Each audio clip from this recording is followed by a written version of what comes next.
வணக்கம். வழக்கமான கவிதையோ செடிகளின் பதிவோ இல்லை இது. ஆன்லைன் பேமெண்ட் குறித்து விழிப்புணர்வு பதிவு. நூதன முறையில் ஜிபே மூலம் பணம் திருடப்பட்ட உண்மை சம்பவம் இது. எது ஒன்றும் நமக்கு நடக்கும்போது தான் வலிக்கும். அது வரைக்கும் நேற்றைய செய்தித்தாள் தான். நேற்று மதியம் வரை அக்கௌண்ட்டில் இருந்த பணம் ஈவினிங் கணவருக்கு ஜிபே மூலம் பணம் அனுப்பலான்னு எடுத்தால் இன்சஃபிஷியன்ட் பேலன்ஸ்னு வருது. ஜிபே ஹைலி செக்யூர்டுன்னு சொல்கிறாங்க. எதை வச்சுன்னு தெரில. என்னோட கைரேகை, பாஸ்வேர்டு, எம்பின் எனக்கே தெரியாமல் எங்கோ ஏதோ ஆப் வழியாக திருடி யூபிஐ பேமெண்ட் மூலம் பணத்தை திருடி என்னை ஏப்ரல் ஃபுல் ஆக்கியிருக்கானுங்க. Online purchase, online links, games எதுவும் நான் உபயோகிக்கிறது இல்லை. பணம் டெபிட் ஆன நார்மல் மெசேஜ் நோட்டிஃபிகேஷன் கூட வரலை. ₹1 சம்பாதிக்க எவ்வளோ கஷ்டப்படுறோன்னு உழைச்சி சம்பாதிக்கிறவங்களுக்கு தெரியும். நோகாமல் அடுத்தவனை சுரண்டி நொங்கு திங்கிறவனுக்கு எப்படி தெரியும்? கோடிக்கணக்கில் பணத்தை பதுக்கி வச்சிருக்கிறவனை போய் கொள்ளையடிக்க வேண்டியது தானே.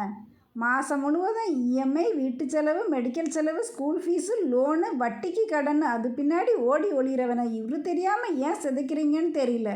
ஒத்த பிள்ளைக்கு கேட்குறத வாங்கி கொடுக்க அவ்வளவு யோசிச்சு எவனுக்கோ வாக்கரிசி போட்ட மாதிரி ஒன்றும் இல்லாமல் போகுது கஷ்டப்பட்டு சம்பாதிச்ச பணம். எந்த வழியில் வந்து திருடானுங்கன்னே தெரியல.